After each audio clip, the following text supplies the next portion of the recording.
I don't know what I want to eat every day. Same.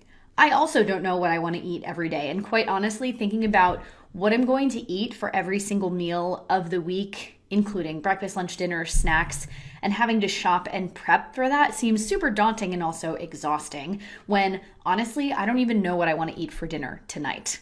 Make it easy on yourself. This is where things like Instagram and Pinterest and blogs and cookbooks and magazines and all of these things come in handy. The first thing that I would go to, if it's you guys, because it is literally a built-in resource for you, is one, the Facebook group. Nick has been sharing a lot of great recipes in there, and people have already been posting about things that they've been trying. And then also the Meal Prep on Fleek website, or their blog, has a ton of recipes that are not only delicious looking, but they also have the nutrition information for you if that's something that you're going to be using in your meal prep plan. So that's basically like easy button from Staples, push it, there you go, it's already done.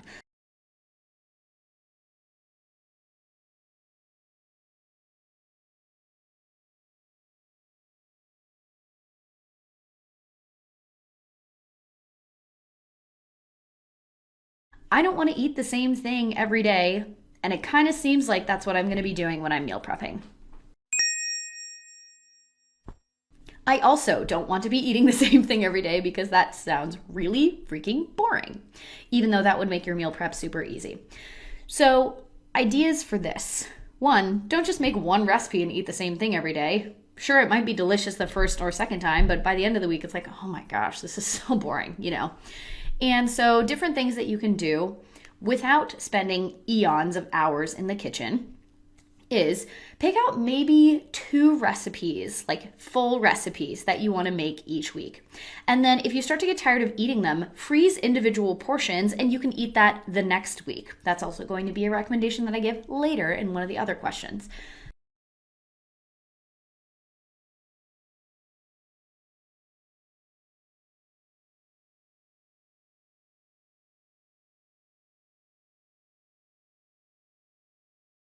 I don't like to cook.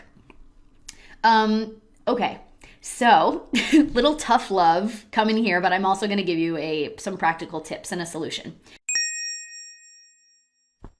If you don't like to cook and you're in a meal prep course and your goal is to have meals that you can eat throughout the week, you're gonna have to get over this a little bit because you can't wave a magic wand and have your food on the table for meal prep throughout the week. That's called takeout or delivery, which is not a bad thing, but that's kind of something that we're trying to steer away from here for the most part.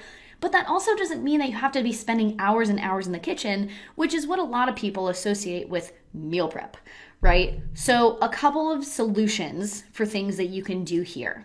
One pot meals. These are a godsend and they are amazing. Basically, what a one pot meal is, if you don't know, is you have a big skillet or a pot or something, and everything that you do to cook that one meal goes in that one pot. You eat, if you want, out of the pot, or you can spoon it into different bowls, different portions, whatever. But basically, you're only gonna have to clean one dish or maybe a dish and a cutting board and like a measuring cup or something like that. That makes things a lot easier. And usually those types of recipes are pretty like set it and forget it, which is what you wanna do if you don't love spending all that time, for example, like stirring a red sauce for hours or like making a risotto or any of those more like time and hands-on intensive dishes.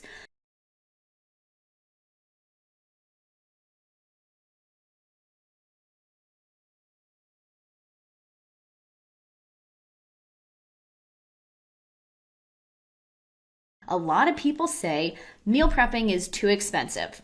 And I would actually challenge you there. Like, let's figure out for you how expensive meal prepping would actually be versus what you either are doing now versus what you might have been doing before. So I want you to take a piece of paper, or you could do it on your phone, wherever you want to do it. Write down all of the money that you spend on food throughout one week, including for you and your family or whoever you live with, right? So that includes groceries, coffee shops, restaurants, fast food, fast casual places, snacks you pick up at a convenience store, everything that goes in your mouth that you have to pay for that is food. I want you to write that down for a week. You're probably going to find, I would say 99% of the time, that it is way more expensive not to meal prep.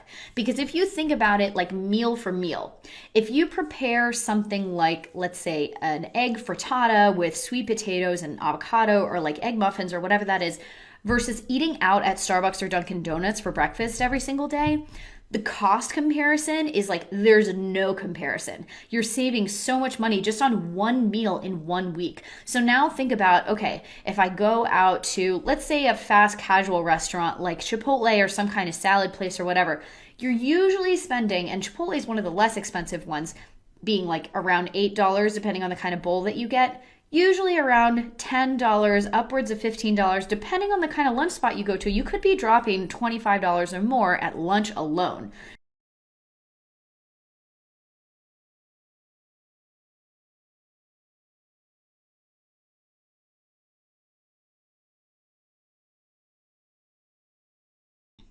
Okay, next section is what about my family? Because it's not just me here for many people in this group, right? So one of the things that we get is everyone in my family has a different diet, or my partner and I don't like the same foods or don't eat the same foods.